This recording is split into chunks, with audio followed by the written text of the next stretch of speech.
semuanya, di video kali ini aku mau kasih ke kalian tips-tips gimana sih caranya biar kita bisa komitmen sama sesuatu. Nah, sebelum masuk ke topiknya, di sini aku mau cerita dulu. Jadi beberapa hari yang lalu aku itu baca buku gitu kan. Nah, bukunya itu ya masih buku yang sama karena sekarang aku lagi baca buku itu ya. Judulnya itu buku Atomic Habits. Di situ tuh diceritain ada sebuah cerita. Di tahun 1830 ada seorang pemuda. Nah, pemuda ini namanya Victor Hugo. Nah, si Victor ini dia itu seorang penulis. Dia pada tahun itu menjanjikan akan menulis sebuah buku kepada penerbit ya. Jadi dia menjanjikan ke penerbit itu dia bakal nulis buku dalam waktu 12 bulan. Wah, si penerbit itu kan pasti seneng banget ya. Wah, si Victor nih pengen nyetor tulisannya nih gitu kan. Dia pengen nyetor satu buku nih yang mau diterbitkan kayak gitu. Nah, tapi setelah 12 bulan ditunggu-tunggu sama si penerbitnya, ternyata sampai 12 bulan itu nggak ada ya. Sampai 12 bulan si Victor ini nggak ngumpul-ngumpulin nih tulisan-tulisannya itu mana, nggak ada gitu. Dan ternyata setelah dicek, setelah ditanyain ya tanpa disangka-sangka, ternyata si Victor Hugo ini dia nggak nulis tulisannya sama sekali. Jadi selama 12 bulan itu dia malah main keluar, malah jalan-jalan, malah kumpul sama teman-temannya, malah main-mainan. Pokoknya dia pengen membahagiakan orang-orang di sekitarnya kayak gitu.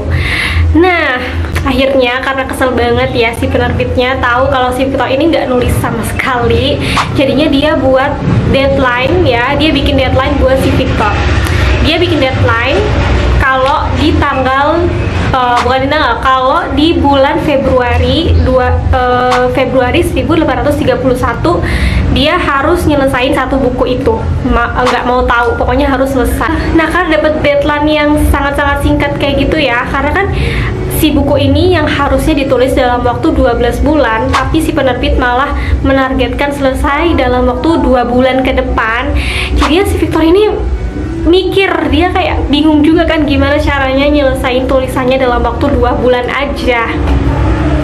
Nah, singkat cerita, akhirnya dia nggak mau ngecewain penerbitnya, dia juga nggak mau ngecewain diri dia sendiri. Akhirnya dia komitmen sama diri dia sendiri. Dia komitmen pengen nyelesain tulisannya dalam waktu 2 bulan ya, pokoknya selesai di bulan Februari. Dia benar-benar pengen komitmen dan pengen serius fokus nulis buku gitu. Nah, akhirnya karena dia udah komitmen, dia ngelakuin suatu aksi yang menurut aku wow banget sih. Jadi dia kemas-kemasin baju-bajunya, dia masukin semua baju-baju dia itu ke koper, terus dia singkirin, dia suruh asistennya buat nyingkirin baju-baju yang dia punya. Dan akhirnya yang tersisa itu tinggal, kalau nggak salah, tinggal satu baju atau satu shawl gitu. Pokoknya bener-bener minim banget baju yang ada, yang tersedia, yang dia punya gitu kan. Pokoknya yang bisa dia pakai itu terbatas banget. Nah, akhirnya endingnya ya, tanpa disangka-sangka dan benar-benar di luar nalar banget, dia fokus banget selama 2 bulan itu. Dia nggak main, dia nggak keluar, dia benar-benar cuman ada di rumah aja, di kamar aja. Dia fokus di depan laptop, dia nulis segala macam. Pokoknya dia benar-benar fokus dan komitmen. Akhirnya dalam waktu 1 bulan aja, di bulan Januari, dia bisa nyelesain tulisannya. Dia bisa nyelesain satu buku dalam waktu 1 bulan aja dengan dia fokus banget nulis ya kan, di kamarnya. Dalam waktu 1 bulan itu udah selesai. Wah, keren banget ya. Jadi sebenarnya apa yang kita lihat, karena dia awalnya itu kan dia tuh ngemas-ngemasin barangnya, terus masukin baju-baju dia ke koper ya kan. Nah, sebenarnya tindakan yang dilakukan itu adalah salah satu cara buat dia itu bisa komitmen. Dia berkorban, dia nggak keluar, dia nggak main, dia nggak hangout sama teman-temannya, dia nggak jalan-jalan, dia cuma ada di rumah aja. Dan cara dia buat ngemas-ngemasin baju-baju itu adalah karena kalau misalkan dia punya baju-baju yang pantas, punya baju-baju yang bagus di lemari dia itu bakal bisa hangout, bisa keluar dengan mudah gitu. Tapi karena dia nggak punya baju, bajunya cuma satu, cuma terbatas banget, jadinya ketika dia mau keluar dia kayak males, soalnya wah nggak ada baju nih, nggak ada baju di lemari, nggak ada baju yang cocok, nggak ada yang baju yang pantas buat aku keluar. Jadinya mau nggak mau dia tetap stay di rumah. Wah, keren banget ya perjuangannya itu, effortnya itu ternyata sebesar itu gitu buat mencapai goals dia. Nah, jadi apa sih pelajaran dan hikmah yang bisa kita petik dari kisah si Victor Hugo tadi? Yang pertama adalah menciptakan lingkungan. Nah, dari cerita ini kita belajar bahwasanya dia itu benar-benar menciptakan lingkungan dia, gimana caranya biar dia itu nggak bisa keluar rumah, biar dia itu bisa tetap stay terus di dalam rumah, dengan cara dia menyingkirkan baju-baju dia yang pantas, dia masukin semua baju-baju bagus dia, baju-baju keluar dia, baju-baju hangout dia itu ke dalam koper. Jadi mau nggak mau dia nggak bakal bisa keluar gitu, dia bakal stay terus gitu di rumah dia nggak bakal hangout, dia nggak bakal jalan-jalan karena lingkungannya udah terbentuk, lingkungannya udah tercipta gitu ya. Nah, jadi itu yang pertama, ciptakan lingkungan. Terus yang kedua adalah fokus. Nah, karena dia tahu nih deadline-nya udah tinggal 2 bulan lagi, makanya dia fokus.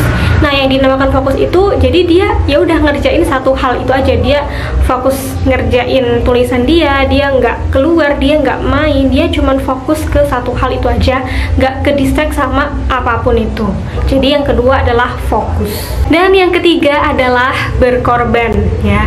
Pastinya ketika kita pengen mencapai tujuan kita, goals kita, itu kamu harus berkorban, kamu harus ya pasti banyak banget yang dikorbankan gitu ya.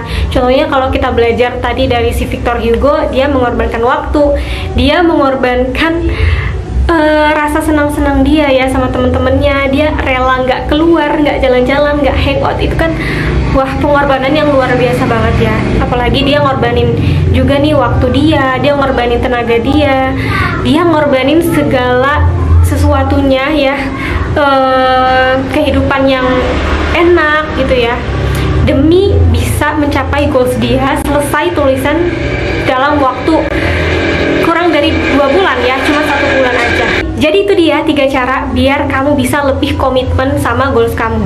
Yang pertama adalah membentuk lingkungan, ciptakan lingkungan. Yang kedua harus bisa fokus. Dan yang ketiga kita harus bisa berkorban. Nah, jadi itu dia teman-teman 3 cara biar kita bisa lebih komitmen sama apa yang udah kita rencanakan, goals-goals kita, tujuan-tujuan kita. Itu dia tadi 3 caranya ya. Oke, sekian dulu video kali ini. Terima kasih buat teman-teman semuanya yang udah nonton video aku dari awal sampai akhir. Semoga video ini bermanfaat buat kehidupan kamu, buat sehari-hari kamu, dan semoga kamu bisa menjadi pribadi yang lebih baik lagi ke depannya. Sampai jumpa di next video. Wassalamualaikum warahmatullahi wabarakatuh.